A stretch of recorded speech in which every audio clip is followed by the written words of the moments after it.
Eu não esperava tamanho feedback que vocês estão dando, tanto aqui nos comentários quanto lá no Instagram, tá? Então, desde já, obrigado, né, por esse envolvimento maior que vocês estão fazendo aqui no canal. E aí hoje eu resolvi separar uma coisa especial para vocês.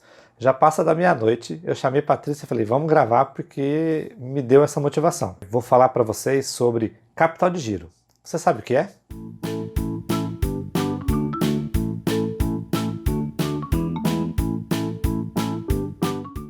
Bom, deixa de brincadeira e vamos logo para o assunto. Né? Essa é uma série de vídeos que a gente está preparando para vocês do novo projeto, que é as Cervejarias de Bairro. Então, para quem ainda não conhece esse projeto, né, a gente tem um vídeo que a gente lançou na última semana, justamente para a gente tentar encontrar uma forma da gente. Nós estamos nos reinventando aqui no canal. Né? A gente não vai largar o nicho de cervejaria, né? Então é o que a gente gosta de falar, mas é o que nos motivou a buscar novos caminhos.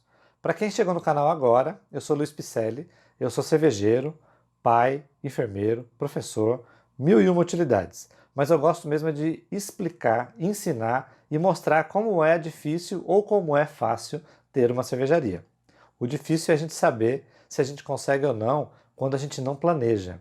E aí o tema de hoje vem todo a calhar, né? Que é falar sobre capital de giro. Eu vou até contar uma história para vocês sobre o que aconteceu com a gente logo que eu abri a fábrica, logo que a gente abriu a fábrica em 2016. O capital de giro ele vai ser fundamental para a sobrevivência da sua fábrica, tá? Do seu negócio, do que você estiver planejando como business. Né? Então vamos pensar o seguinte: quando você vai abrir um empreendimento, você precisa considerar quanto de dinheiro você vai ter que ter em caixa para começar, para startar o seu negócio e ele sobreviver por um certo tempo, independente se você vai ter venda ou não. Né? A Patrícia fez um vídeo muito legal, que ela vai colocar um card aqui em cima. Eu nunca sei que lado é, Patrícia. Que é o Não Romantize a Cerveja. Né? É muito legal, eu queria que vocês assistissem esse vídeo também, para vocês entenderem a realidade nua e crua de quanto é importante ter um planejamento para você começar o seu negócio. Nessa época desse vídeo a gente já tava sofrendo, né? Porque a gente já. O nosso sofrimento surgiu logo nos primeiros meses da fábrica. Você precisa ter esse recurso e esse capital de giro, ele não é o seu prolabore. Esse capital de giro não é o seu lucro. Esse capital de giro, ele precisa estar parado ali na sua fábrica, sobrevivendo dia após dia, seguindo a planilha, se os seus números e metas estão sendo atingidos ou não. O que vai acontecer? Você vai considerar os primeiros meses como uma estimativa de crescimento de venda. Obviamente, vamos falar no nosso cenário de cerveja, você vai começar a startar a sua fábrica e aqueles seus colegas que falam, não, sua cerveja é boa, faz cerveja que você vai bombar, que você vai vender, né? Então, considere que seus amigos são um termômetro sobre a qualidade do seu produto. Mas agora, quando você torna o seu negócio implantado, startado, você tem que entender que o seu consumidor, ele às vezes não te conhece ainda. Você precisa bater na porta de um supermercado pequeno, de uma loja ou empório que vende cerveja, explicar para a pessoa o seu produto, e a negociação, a gente vai conversar isso mais para frente, ela nem sempre é amigável para o lado da cervejaria. Ele, o seu cliente, que hoje vai ser um PDV, né, um ponto de venda, ele não te conhece. Ele vai chegar para você e vai falar: tá, eu não te conheço, e agora? Como é que a gente faz? Vou comprar cegas ou vou pedir uma amostra? Cada lugar vai reagir de uma maneira diferente. Né? Então, é muito importante que você considere todas essas estratégias como uma situação em que você não vai vender todo o seu estoque na primeira semana que você fabricou. Né? Então, você precisa de um capital de giro. Vou colocar a seguinte situação: você compra o insumo para fazer a sua cerveja. Às vezes você ganha crédito e o cara fala para você: tá bom, você paga daqui 30 dias.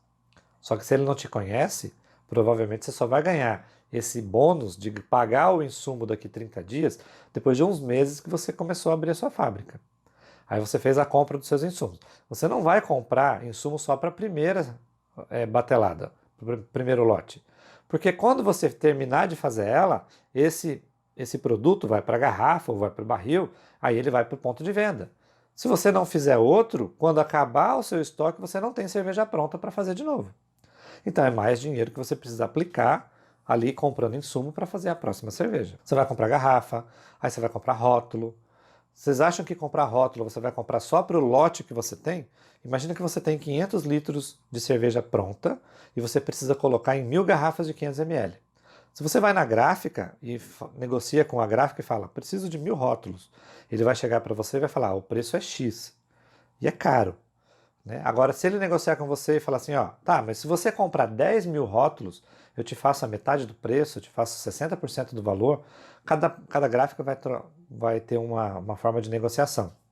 Então, é mais um dinheiro que vai estar aplicado dentro daquele montante que você está usando o seu capital de giro. Você precisa estar, seu capital de giro vai estar empregado em alguns ativos, em alguns elementos dentro da sua fábrica que você vai estar usando ao longo do tempo. Você não vai fazer 10.000 garrafas se a sua fábrica é muito pequena, logo no primeiro mês de funcionamento. Mas você precisou negociar preço para que você tenha vantagem no mercado e seja competitivo. Se você ficar pagando caro por esses elementos, sua cerveja vai ser ou muito cara, ou você vai ter que abaixar o preço para ser competitivo e sua margem de lucro vai ficar pequena. Né? Então é importante que você considere isso. Embalagem é uma situação muito complicada. Né? Caixas para você fazer transporte. Você não pode comprar lá 100 caixas. Pode, né? Mas você vai pagar muito caro. Aí quando você vai negociar, geralmente quem produz aquelas caixas de papelão, quanto maior o volume de venda, mais baixo ele consegue fazer o custo unitário. Então você vai ter que negociar isso daí. A mesma coisa vai valer para tampinha, a mesma coisa vai valer para um monte de coisa dentro da sua fábrica. Né? Então, escala é uma coisa que a gente sempre fala. Quando eu quero atingir escala, quando eu quero atingir volume, quando eu quero atingir proporções que me dê margens maiores de lucro e custo fixo menor, tudo isso é estudado dentro do planejamento da sua fábrica. Né? Então, considere o capital de giro como um recurso importante para vocês funcionarem, terem uma saúde financeira da sua fábrica muito bem executada. E aí eu falei que eu ia contar um pouco da história, o que aconteceu com a gente.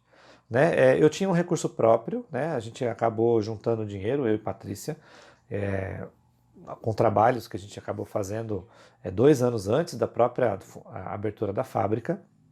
E eu cheguei no banco e falei, olha, eu tenho aqui um planejamento e eu quero começar com X litro mês. Então eu preciso de tantos reais, R$ 1.000 para poder fazer a minha fábrica. Ele chegou para mim e falou, muito bem, você vai conseguir. Né? E eu acreditei que o banco ia ser muito legal comigo. Ele não me conhecia, eu levei um monte de garantia para ele, que não era muito. Quando eu cheguei lá no banco para ver o crédito que eu tinha conseguido, ele falou assim, ó, seus equipamentos que você quer financiar, os tanques são muito pequenos. Vamos fazer o seguinte, vamos financiar o galpão em 3 parcelas. Né? Você vai receber a primeira parcela, a segunda parcela, constrói o seu galpão, e a terceira parcela é o seu capital de giro. Aí você pode fazer as compras que você precisa. E eu acreditei que aquele capital de giro viria assim que eu acabasse de comprovar os gastos para fazer a start do galpão. Quando aconteceu de cair a terceira parcela, teve eles passam, né, fazem uma vistoria, e aí ele identificou um pequeno detalhe lá que o engenheiro não tinha deixado claro no projeto, e ele não liberou o meu capital de giro. Eu consegui esse capital de giro mais de 60 dias depois, né, para poder startar a fábrica. Eu não comecei com zero, né, porque a gente ainda tinha um pouquinho de recurso, mas ele era muito importante ter aquele capital de giro para eu poder entrar no mercado já com uma campanha de marketing, já com produto, já com um monte de caixa, garrafa, rótulo estocado, para que eu não parasse a minha produção. E isso foi difícil acontecer porque o capital de giro real mesmo que eu precisava não entrou na hora que eu queria. Né? Então, a gente já começou a fábrica com o menos o capital de giro. Né? E isso é muito ruim, isso prejudicou muito o start da nossa fábrica. Então, quando a gente fala precisa ter o capital de giro, a gente considera que esse dinheiro tem que estar disponível quando você falar, vou startar a fábrica. Nisso, se você estiver pagando aluguel, ele não vai deixar de cobrar o aluguel ao dono do galpão. No nosso caso, já estava correndo a carência para poder logo cair o financiamento. Então eu também não poderia perder tempo, né? Então essas coisas acontecem se você tem tudo amarrado, tudo planejado, torna muito mais seguro o começo do seu empreendimento, tá? Antes das caixas a gente soprava plástico, né? Ah, eu tentei, né? A gente tentava pegar o filme termoencolhível, fazer em volta da garrafa. A gente já tentou de todas as alternativas que fossem mais em conta, mas a gente acabava voltando para a caixa porque era mais seguro e mais fácil de transportar. Então essas histórias vão ser contadas aqui no canal do YouTube para que vocês possam usar de exemplo, de referência para o planejamento de vocês. E aí eu queria perguntar para vocês, em que pé está o planejamento de vocês? Quem é que está querendo abrir uma fábrica? Quem é que já está no planejamento, já está coletando preço? Quem é que está na fase de reforma? Né? Ou quem é que está na fase de registro do mapa? São 3 etapas muito importantes que eu considero que vocês precisam estar muito bem afiados. Planejamento, né, que é o plano de negócio, ou estratégias para colher os dados que você precisa. Reforma e implantação de toda a documentação que o mapa vai pedir, né? E start, né, e registro do mapa de toda a documentação que você preparou na segunda etapa, né? Então essas 3 situações são importantes que vocês estejam bem preparados.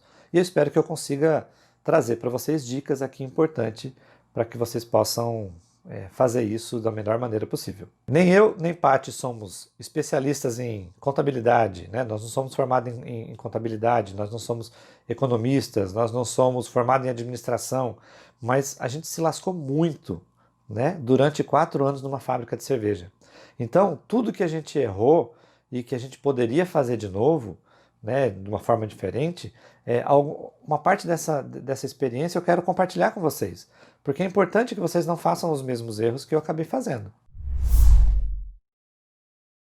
Então, espero que esse vídeo tenha sido útil para vocês. Já sabe, né? Eu sei que todo mundo fala isso no YouTube e eu gosto de reforçar isso. Se você é uma pessoa que chegou até aqui agora e ainda não está inscrito, clica no botãozinho de se inscrever, que para a gente é muito importante. E é óbvio, se você conhece alguém que está nessa etapa, está nesse mundo, que quer ter algum negócio com cerveja, seja cigano, seja fábrica, seja empório, seja mercadinho, que seja, é importante que ele entenda de cerveja, né? Compartilhe com ele esse vídeo, né? E eu sempre vou terminar falando isso porque o nosso projeto casa muito com essa informação. A gente quer fomentar, a gente quer ajudar as cervejarias de bairro, as cervejarias locais. Então, se for para beber, que beba local. Tchau, até o próximo vídeo.